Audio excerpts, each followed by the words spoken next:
नाज़रीन, Sindh United party तरफा corruption, मजहबी इंतहापसंदी ऐं दहशतगर्दी खिलाफ कराची में सिंध मार्च रैली कढी वई, जॾहिं त रैलीअ में हज़ारे माण्हुनि शिरकत कई। सैयद जलाल महमूद शाह जो चवणु आहे त नैब एंटी करप्शन खां तमामु घणो बहितर आहे।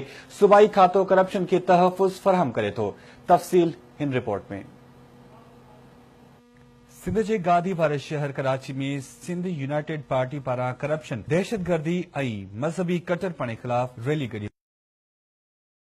पासपोर्ट ऑफिस अॻियां पहुती, जिते जलसो मुनक़िद कयो वियो, जंहिंखे सैयद जलाल महमूद शाह ऐं ॿियनि अॻवाननि ख़िताब कयो। जलसे खे ख़िताब कंदे SUP सरबराह सैयद जलाल महमूद शाह चयो त नेशनल अकाउंटेबिलिटी ब्यूरो सूबाई इदारे एंटी करप्शन खां केतिराई भेरा बहितर आहे। एंटी करप्शन खातो बदउनवानी खे हथी वठाइण में मुलविस रहियो आहे। उन चयो त करप्शन उन वक़्तु चोट चढ़ी जॾहिं अॻूणे सदर परवेज़ मुशर्रफ मुल्क में नेशनल रिकन्सिलिएशन ऑर्डिनेंस लागू कयो। हाणे हिकु भेरो ॿीहर NRO आणण जी कोशिश थी रही है।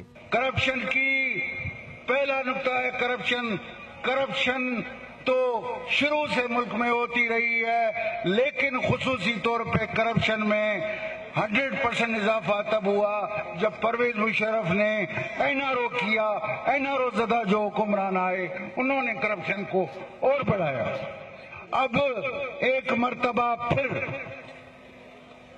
कुछ करप्ट कुव्वतें ये कोशिश कर रही हैं और हुकूमत वक्त और इस्टेब्लिशमेंट पे दबाव डाल रही हैं कि एक मर्तबा फिर NRO करो और फिर हमें साफ सुथरा करके फिर सियासत में पेश करो। सैयद जलाल महमूद शाह चयो त सिंध जे तख्तगाह कराची में पीअण जो पानी बि विकिरो थी रहियो आहे, जंहिंमें सिंध सरकार जा माण्हू मुलविस आहिनि। कराची के बुनियादी मसाइल क्या हैं? पीने का पानी, ट्रांसपोर्ट और सफाई। पीने का पानी को आप बेच रहे हैं टैंकर माफिया और वगैरह की तरफ। उसमें हुकूमत मेट्रोपॉलिटन कॉर्पोरेशन भी इन्वॉल्व है। उन खां अॻु ॿिनि पहिरनि धारे कराची जे इमेजिना रोड जी नुमाइश चौरंगी खां SUP कारकुननि जी रैली सैयद जलाल महमूद शाह ऐं ॿियनि जी अॻवानी में सदर ॾांहुं रवानी थी। रैली खां पोइ पासपोर्ट ऑफिस जे भरिसां जलसो मुनक़िद कयो वियो, जंहिं में SUP कारकुननि तोड़े शहरनि वॾे अघ में शिरकत कई।